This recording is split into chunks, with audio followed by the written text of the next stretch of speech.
Another part of this matchup we have to talk about real quick, guys, is turnovers. The Browns have not forced a turnover since Week 16 last year. They have turned the ball over 77 times in the last 37 games. This season alone, they have 4 turnovers, no takeaways. G, you played at a high level, man. Are turnovers something you can coach, or is it luck? And can the Browns afford to lose the turnover battle for a 10th straight time this weekend if they're going to pull off the upset? No, you can't teach. You can't bank on turnovers, right? You can't count on them. But what you can do is you can coach the things that cause turnovers. You can coach hustling down the line of scrimmage backside. There's a lot of times I watch all the time in the league where you concede certain things. Sometimes you see guys go down and fall down. You're like, dude, we used to have Austin Hooper, and we've been like, he's just catching the ball falling down. Like, make somebody tackle you, man. You can always stand a guy up and you can strip the football. You can always get your hands up as a defensive lineman, or when you tipping the ball, guys have their head on the swivel and trying to be aware so that they can look for intercepted passes and do things like that. Gang tackling.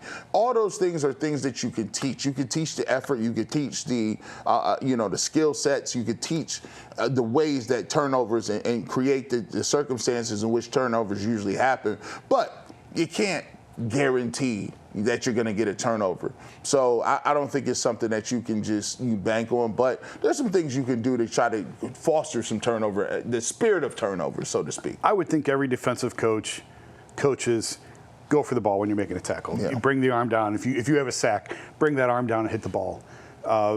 Running back, same thing. You can't coach if the quarterback overthrows the receiver. Like, that's luck. Mm-hmm. You can't coach a tip ball at the line of scrimmage, and now it's 50-50 ball. So I agree with the fact that, or the idea that turnovers are more fluky than they are coached, because teams fluctuate year to year. There's been years, it was a couple years ago, the Browns were among the league leaders in generating turnovers.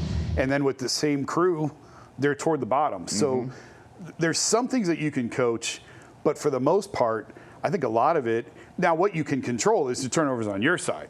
So turnover margin, you have a lot more control over, I think, than generating turnovers. But obviously, this offense needs all the help they can get. If this defense can set them up on a short field, or even better, get a pick six, that would be huge for a team like the Browns. I played 1 year of football. It was second grade. I hated it. So I can't talk about coaching turnovers. Not what I can tell you is the Browns can't lose the turnover battle for a 10th straight game against a team like Green Bay. The roster, there's just too much talent disparity between the two rosters. The Browns have a razor-thin margin of error if they're going to pull off this upset. Razor-thin. And one thing that eliminates any chance of them winning is 2 or 3 silly turnovers, especially if they're not going to force 3 or 4 to have a positive turnover differential.